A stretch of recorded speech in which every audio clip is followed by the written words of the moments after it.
bu ñu dooree jëm ci wàllu waxtaan bi actualité. ci pencum ndaw réew mi ni ki démb dama bëggoon ñi ñëw d'abord par ci forme bi parce que bi yoon dafa xaw a am benn exception boo xam ne bu ci taxaw la mooy le premier ministre à l'Assemblée nationale mais les députés de l'opposition aussi am ñoo xamante ni teew nañu nan nga jàngatee cette fois-ci ci forme bi teewaayu élimaana jëwriñ bi ci pencum ndaw réew mi. waaw xam nga dafa am loo xam ni réew constitution moo koy organiser. dëgg la dama indaale constitution wu Sénégal moo nekk nii boo xoolee. waaw article 85. ci ngay dégg ne ñu ne la le premier ministre et les autres membres du gouvernement se présentent à l'Assemblée nationale selon une périodicité à fixer. d'accord partis pour répondre aux questions d'actualité des députés. kon boog tey jii démb li premier ministre Ousmane Sonko dem defi Assemblée nationale. waaw nekkul une convenance politique. mais dafa nekk une exigence constitutionnelle. bi nga xam ne tey jii moom mooy dundal démocratie réew. parce que le gouvernement rappelons-le est responsable devant l'Assemblée nationale. donc le premier ministre ak ñi mu àndal mi yeneen ministres yi bu ñu jàkkaarloowee ak députés yi dañu war a rendre compte parce que députés yi ñooy les représentants du peuple. effectivement lenn nag dañu am lu ñu woote. ndax man dama koy wax ma ne projet Sénégal 2050 bu dee auto la rupture systémique mooy carburant bi. parce que mooy tax sénégalais yi di jafandu ci projet bi di gëm suñu njiit yi ba nga xam ni lépp lu ñu teg ci loi wala ñu teg ko ci projet wala ñu teg ko ci li ñu war a doxal ay décisions ay réformes sénégalais yi dañ gëm ni lii kat réforme la boo xam ni dafa war a jëlee réew mi yóbbu ñu ci souveraineté bi. d'accord kon boog tey jii mun nañ wax ne. tey jii bu ñu wax réalisation nguur gi mun nañ jàpp ne de 1960 ba Sénégal di tey. ba tey jii nii. amul benn premier ministre wala benn gouvernement boo xam ni am nga taxawaay bu mel ni maanaam di dem périodiquement comme ni ko constitution bi waxee ngay dem assemblée nationale. jàkkaarloog député yi jàkkaarloog sénégalais yi journalistes yi ñëpp ñëw mu am audience bu toll nii ngay ñëw périodiquement di wax ci question d'actualité yi loolu ku maîtriser wul dossier wala ku respecté wul constitution bi ku respecté wul engagement bi nga xam ni kilifa maanaam. politicien moom lay am envers les populations. loolu du ko mës a def et pour preuve de 1960 à aujourd'hui kenn mësu ko def. ndax en moins de 2 ans matugul 2 ans mais le premier ministre Ousmane Sonko ak gouvernement am bu ñu xaymaa ñaata yoon la ñu dem assemblée nationale. jàkkaarloog député yi tamit am ay questions yoo xam ni dañuy pertinentes. di poser ay questions yu pertinentes mais nag lu ci gën a grave mag mooy. da ngay dem ba nga xam ni sax député Pastef yi sax des fois question yi ñuy posé. mooy gën a indi. ñu koy mën a waxee mooy gën a garaaw sax mooy gën a diis sax que opposition bi yenn question yi muy posé. te démb seetlu ngeen ni. question yi gënoon a nekkoon sujet d'actualité bi doon posé. daanaka lu ci gën a bëri député Pastef yi ñoom ñoo ko posé. loolu nag man loolu laa jàppee la rupture systémique. pour man foofu daal bilan fa la tàmbalee. d'accord waaw parce que dama koy faral di wax ma ne régime bii nii. lu ci gën a bëri ci réforme yi muy mëne premier mandat bi ce sont des réformes immatérielles. d'accord donc bilan immatériel mooy lii. mooy tey jii am na loo xam ne doo ko gis mu nekk ay tabax doo ko gis mu nekk ay autoroute doo ko gis mu nekk ay pont doo ko gis mu nekk ay avions yu naaw mais dafay impacter ci relation bi nga xam ne tey jii njiit moom la war a am par rapport ak population mooy devoir de redevabilité. te loolu nag. wax dëgg fa yàlla loolu mooy dundal démocratie. d'accord loolu mooy dundal démocratie mooy transparence mooy bonne gouvernance loolu yëpp dafa am solo parce que nag loolu la ñu woote. d'accord mais bu ñu demee également aussi ci fond bi. démb nan nga gisee face to face bi. diggante Ousmane Sonko ak ñi nga xam ne ñoo di député yi. mais allant dans le sens bi nga xam ne mooy des politiques. ak des questions-réponses ak son gouvernement est-ce que pour yow réellement. satisfaire nañ askan bi ci liñ doon am comme attente est-ce que réellement députés yi posé nañ les vraies questions. mais est-ce que réellement ci réponse yu noonu y avait le contenu bi nga xam moom nga doon xaar. mais bien sûr démb on a vu un premier ministre Ousmane Sonko bi nga xam ni avant tout dafa nekk un premier ministre qui prend ses responsabilités. surtout parce que loolu moom il faut que ñu seetlu ko démb moom. et comme d'habitude Ousmane Sonko dafa nekk benn premier ministre boo xam ne du daw ay responsabilités. d'accord moom lépp lu mu def rek daf koy assumer. ne man la ba pare tamit man la bu dee lu xam ne nii ñëpp a ciy ànd ñu ànd tàccoondoo. bu dee tamit loo xam ne am na ci population yi wala am na ci opposition boo xam ne ànduñu ci mu am une partie boo xam ne mais quand même dina joxe ay justification ak ay explication yoo xam ne yu raisonnable yoo xam ni. waaw képp ku koy suivre di nga mën a comprendre kat kii kat lii moo tax mu def lii. donc démb le premier Ousmane Sonko déjà boo xoolee yëre bu mu sol. dafa sol il est habillé en tenue blanche. yëre bu weex la sol. ah tenue traditionnelle boo xam ni dafay ñëw loolu dafa am lu muy signifier. parce que loolu tenue blanche tenue traditionnelle nga ñëw assemblée nationale jàkkaarloog député yi ànd ak les membres du gouvernement di répondre question par question te amul benn question boo xam ne daw nañ ko. lu ko dalee ci question d'homosexualité. lu ko dalee ci dette bi. lu ko dalee ci supporters yi nga xam ne téye nañ leen Maroc. lu ko dalee ci lu ko dalee ci université bi ak li fa jotoon a xew. loolu yëpp amul benn boo xam ne daw nañ question bi wala Ousmane Sonko jël na question boobu dem dénk ko. ministre bi mu daw ko te tontu ko. d'accord tout le temps dafay indi ministre bi mu poser base yi bu ko defee nag moom mu indi une réponse bu appropriée politique des fois mais bu appropriée technique daal di koy poser ci parce que boo xoolee par exemple démb il était pédagogique aussi. tey ji par exemple boo jël l'intervention du ministre des finances Cheikh Diba. Oui. dafa technique ba ëpp. waaw léeg-léeg chaque fois ministre yi bu ñu intervenir dañuy intervenir mais de manière technique. waaw mais boo xoolee Ousmane Sonko dafay jëlaat mbir yi. wàcceewaat ko ba fi askan wi di déggee. ñu mën a comprendre bu ko defee nag nit yi mën a comprendre moo tax démb dafa nekk ci benn pédagogie boo xam ni ak benn assumer yenn responsabilité yi nga xam ne dañ ko dénk. vraiment kon boog man vraiment dama koy jox benn 10 sur 10 laa koy jox par rapport ak prestation bi mu def démb et pour preuve bi mu génnee démb amul ay critiques yoo xam dañu ñëw taxaw naan waaw wax na lii wax na lële wax na lële. donc ça a été unanime. donc ci question bu nekk rek indi na ci benn question boo xam ne dootul laajaat nga koy posé waat pour indiwaat ay leerlu. d'accord mais par rapport au point yi nga xam ne yi ñu gënoon a xaar la réponse yi mu ci joxe en commençant d'abord par la situation universitaire. waaw nan nga jàngatee tontum. ak aveu bi nga xam ne aussi def na ko dans le cadre de l'intervention. des policiers. waaw ak suggestion yi mu joxe aussi pour rétablir l'ordre au niveau des universités. waaw xam nga tout d'abord dañuy déplorer parce que bon maa ngi soog depuis décès étudiant Abdoulaye Ba bi. maa ngi soog a am opportunité toog ci plateau télé bi kon bokk tout d'abord di présenter suñu condoléance famille étudiant bi. Abdoulaye Ba yàlla na ko yàlla yërëm. vraiment un étudiant boo xam ne nekk na 2e année en pharmacie nekk yaakaaru njabootam ñàkk bakkanam sur des conditions aussi tragiques. gis ni nu mu méttee université ñu gis ay policiers yu dajj ay moto. taxaw man image bi ma ci gën a métti surtout mooy bi bâtiment bi di lakk. ma gis ay policiers taxaw ñu leen di filmer caméra bi braqué ci bâtiment bi di lakk gars yi di cëppeelu ci fenêtre yi.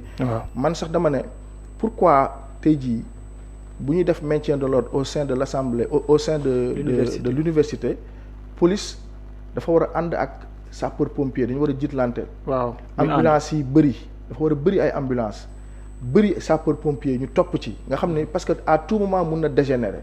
donc sur la question de l'université comme ni nga ko waxee le ministre intervenir na wax na mais premier ministre ñëwaat na ci question bi que ni moom il assume. waaw que ni moom mooy assumer situation bi donc wax jooju moom bi mu ne j'assume rek wax ji ca la frankulaay. maintenant nag mu daal di ci teg ne que situation bi ni ñu ko prévoir ak nu mbir yi doxalee demeewul noonu parce que nee na policiers yi dañoo yéex a def seen intervention parce que niñ ko programmé woon en tout cas am na ay dysfonctionnement yoo xam ne am na ci. te je pense que bi mbir yi xewee am na ay sanctions yoo xam ne ñu commencé wàcc relever nañ fi ay commissaires. c'est vrai relever nañ fi ay chefs Bamba Cissé. voilà te loolu nag c'est très important ñu koy def parce que population ils ont besoin de comprendre la situation parce que sénégalais ñoo moom seen carte. dëgg la ñoo moom seen ku ñu fal kon boog tey jii bu dara xewee. boo expliqué wee bu dalee seen xel rek automatiquement rek nit yi dañ lay mën a comprendre. maintenant nag question de fond bi par rapport ak université ya fay xew. waaw Sénégal dañ nekk ci benn situation boo xam ne dañ nekk ci crise de la dette. mu am des tensions de trésorerie.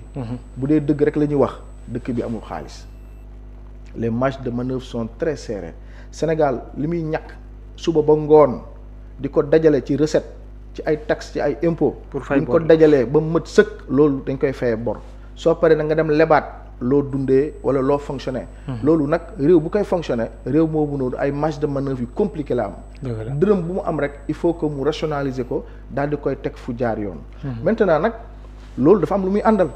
waaw parce que tamit man dama gis ne régime actuel bi dañu am ay défaillances yu critiques en matière de communication. communication oui parce que ñoom seen communication lu ci gën a bëri rek ci réseaux sociaux yi lay yem. ci réseaux sociaux yi niveau structurel la. gis nga man wax naa la ko depuis 3 mois 4 mois ngi nii maa ngi def benn descente sur le terrain dem naa Kaolack dugg naa ci biir Saloum dem naa ay Malem Hodar dem naa ay Kër Madiabel dem naa ay Kër Sambaraxi Dramé dugg naa biir Kaolack Saara Njugaar yi dem naa ba côté Touba. d'accord te xam nga su may sondé population yi lu may njëkk a laaj dama leen naan est-ce que xam nga Samba Seck page Facebook ñu ne ma non ma ne leen est-ce que xam ngeen page Facebook bi ñu ne ma non ma ne ko yow loo xam mu ne ma non man TikTok laay gën a xool. TikTok laay gën a xool te foofu crédit internet ñu ci gën a bëri balaa ñu kaa jënd. day fekk nga am téléphone. donc kon boog tey jii nguur gi moyen communication am donte mu ngi mëtal réseaux sociaux yi mais également dafa am solo aussi tamit RTS di accompagner te foofu RTS dafa am ay défaillances yu critique dëgg la dafa am ay défaillances yu critique tey jii RTS dafa am ay défaillances APS dafa am ay défaillances communication gouvernement bi aussi sur le terrain tamit dafa am ay problématiques. rajo municipal yi nga xam ne tey jii dafa waroon nekk ay relais aussi nekkuñu ay relais pour jàllale li nga xam ne tey jii mooy communication nguur gi. finalement nag dafay am ay défaillances yoo xam ni. gàkk-gàkk ay gàkk-gàkk. mbir mi day et puis nguur gi aussi tamit jëluñu culture bi def ko approprié wu ko. pour jàllal ci yenn messages yi. parce que les Sénégalais doivent comprendre que réew mi xaalis amu fi dañu am ay bor yoo xam ne dañoo ëpp doole. koppar amu fi. donc loolu nag il faut que sénégalais yi comprendre ko man dama def le 12 janvier 2026 le 12 janvier 2026 maa ngi woon ci benn SECO bu nekk au niveau de Koutal mooy SECO mooy structure yi nga xam ne tey jii dañ koy teg pour indi fa ay gerte fa ñuy jaayee gerte gi voilà bi ma yegsee ma fekk fa benn problématique mooy ki nga xam ni mooy jaay ki nga xam ni moo représenté opérateur bi nekk di gérer SECO bi di jënd gerte ci paysans yi moom doo xam à quel moment lay ñëw doo xam à quel moment lay dem doo xam à quel moment la xaalisam di disponible doo xam à quel moment la xaalisam di fa nekk donc béykat yi ñoom bu ñu yeewoo amuñu information yi dañuy yeewu rek jël seen saret ñëw toog waaw wala ñu luwee seen oto ñëw toog maintenant bu ñu fekkee SECO bi tëj dañuy mujjee di fanaan foofu ba ki nga xam ne moo nekk ci SECO bi di représenter kii bi opérateur bi ñëw am tuuti fond pour jëndaat gerte yi parce que il faut rappeler que Sonacos du jënd gerte béykat yi. Sonacos gerte opérateur yi am agrément ak licence lay jënd. waaw te loolu il faut que nga dem. chambre de commerce voilà dañuy délégué.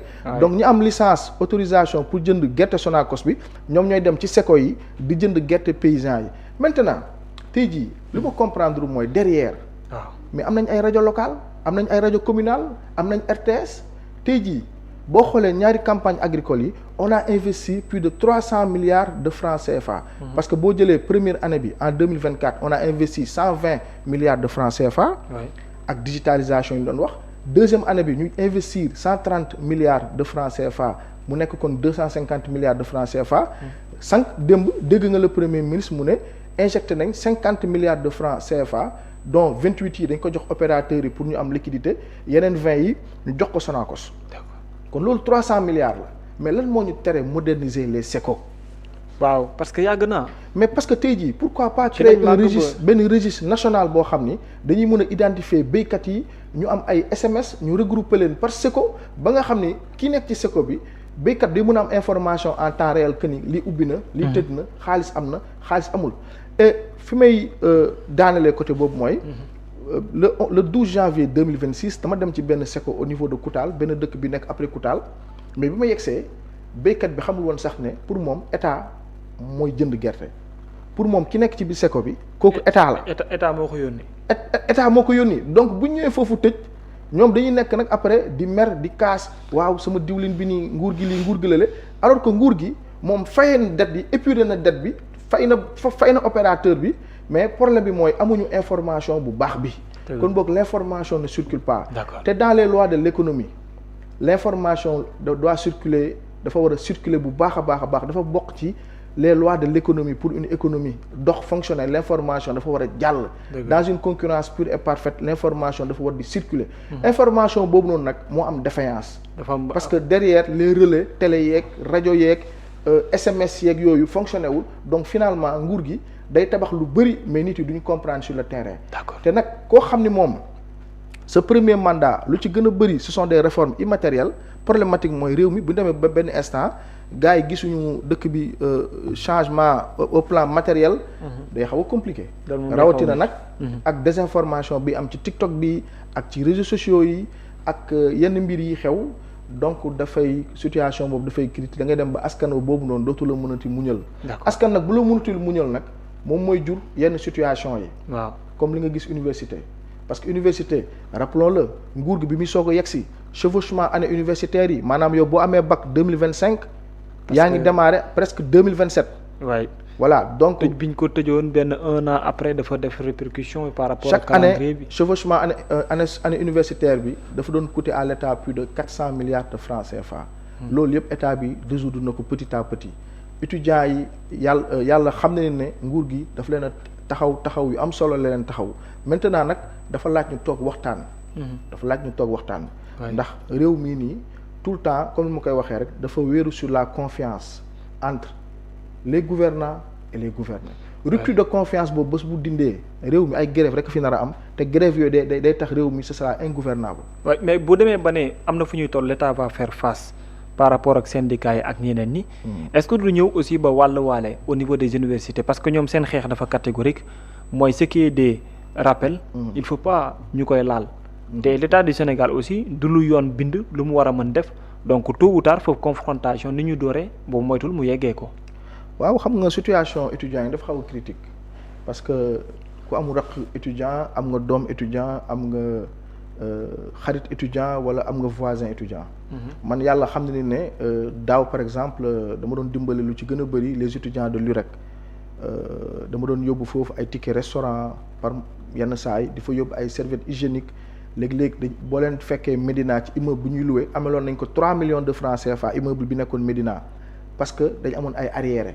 ñoom mairie du leen appuyer donc bu ñu ñëwee par exemple bu ñu jógee Kaolack. ñëw Dakar dañuy louer ay immeubles des fois te bu ñu fay nekk au début am na ku leen di dig mais dañuy dem ba ci biir mu am ay rupture xaalis du am c'est vrai. finalement ñu dàq leen ci bëri léeg-léeg du ñu am sax lu ñu lekk day xaw a compliqué donc kooku noonu lépp lu ñu ko war a defal pour mu concentré wu jàng dañ ko war a def ba mat sëkk. li ci gën a grave tamit mooy la population sénégalaise dafa majoritairement jeune la. 75% de la population amaguñu 35 ans kon ça veut dire que chaque année dina am ay étudiants yu bees yu ñëw yokk ci étudiants yi fi nekk kon boog benn question la boo xam ne dañ ko war a régler une bonne fois pour tout maintenant régler boobu noonu nag premier ministre moom jël na ay responsabilités wax na ko waaw léegi nag moom politique bi nga xam ne tey jii moom la bëgg a def pour dimbali étudiants yi waxtaan ak moom loolu dafa war a wéeru avant tout ci waxtaan d'accord dafa war a wéeru ci avant tout waxtaan esprit de compréhension dégg nga ko mu ne moom doomam école publique lay jàngee donc kon kooku noonu ku jox respect institution publique yi la maintenant nag comme lu may fàttali di wax rek man dama gëm ne doomu aadama li njëkk ci moom mooy la dignité moom bu ko nit amul dafay nekk benn mala boo xam ni facilement mun a nekk benn arme de guerre wala koo xam ne koy naqaree dafay neex a manipuler te nag réew mi lépp politique la fii régime yi fi weesoon dañoo politiser lu gën a bëri ci réew mi donc ci syndicat yeeg ci étudiants yeeg lu ci gën a bëri une poignée de personnes dañuy mën a des fois di manipuler beaucoup de personnes yoo xam ne tey jii dañ leen di mën a defloo leen ñi parce que dañuy politiser mbir yi désinformer yàq yéen yi moo tax man tout le temps rek damay wax ne nañ teg lépp ci dialogue nañ teg lépp ci waxtaan nañ dalal xel yi parce que réew mi dafa am benn mbir bu fi amoon lu fi xewoon ñu ànd xeex ko yaakaar naa ni dëñ na buñ demee nag ba rupture de confiance am ku nekk da ngay radicaliser wu c'est vrai moom étudiants yi ak mode bi fi am nii na la wër ne dañuy gën a radicaliser wu buñ trouvé wul terrain d'entente xeex bi fi amoon day gën a taraat te loolu tamit kenn ñaanu ko yàlla moo tax ma ne tout le temps rek nañu wéer lépp ci dialogue et loolu le président de la République Bassirou Diomaye Faye léeg-léeg day wax ne réew mi kat dañu war a privilégier dialogue beeg jàmm beeg mais nit yi tout le temps dañ koy déggee ni waaw jàmm ak dialogue moom mooy dañuy dem waxtaan ak ñi nga xam ne tey jii ñoom ñooy reyante ñoom ñoo sàccoon fekk tey jii la mu wax noonu boo ko transposé ci kaw université bi da ngay comprendre que ni effectivement c'est vrai dialogue bi ak waxtaan bi dañ ko war a jiital pour situation telle moo tax waaw mais jàmbaar saa yi bu ñu fàtte ne fii ku nekk mën nga téye xeer ku nekk mën nga sànni donc loolu maanaam tey jii loolu la yaakaar danaan waaw mais président même bi may tase ak moom même bi may tase ak ñoom gars yi dañu naan président mooy non lii mooy ñi nga xamante ni bu wàccee ñoo war a ànd merci beaucoup léegi nag waaw boo rombee benn dëkk nga romb dëkk bu mel ni Kaolack auto yi di romb def station boo xam dafa nekk sorti Kaolack mais nit lan la ñuy wax président romb na Kaolack mu ngi fële donc yooyu yëpp dañ ci war a bàyyi xel quoi yooyu yëpp dañ ci war a bàyyi xel man vision boobu laa am daal damay ne côté communication bi surtout parce que foofu la lépp wéeru gis nga nguur gii waay seen relation de confiance bi am ci population bi dafa sew comme fiilu caas waaw te dafa dëgër nag waaye gis nga fil boobu bu daggee day nekk problématique grève yi gis nga grève moom kenn mënu ko téye gis nga la dernière fois xale yu ndaw yi gis nga leen étudiants yi dañ lancé mot d'ordre gars yi commencé génn Kaolack ak fu nekk Dakar kenn jàngut mu am ay soutien waaw mais heureusement que situation bi dellusiwaat na à la normale étudiants yi ñoo ngi commencé jàngi kon boo di ñaan étudiants yi tamit ñu comprendre lenn li problème mu Sénégal lenn la mooy c'est sa dette. D'accord sénégalais yi dañu war a comprendre que régime bi dafa hérité benn dette boo xam ni en 2024 moo ngi toll ci encours bi premier mi wax na ko dégg plus de 23 000 milliards de francs CFA. D'accord effectivement pour dugg ci foofu sax par rapport ak dette bi.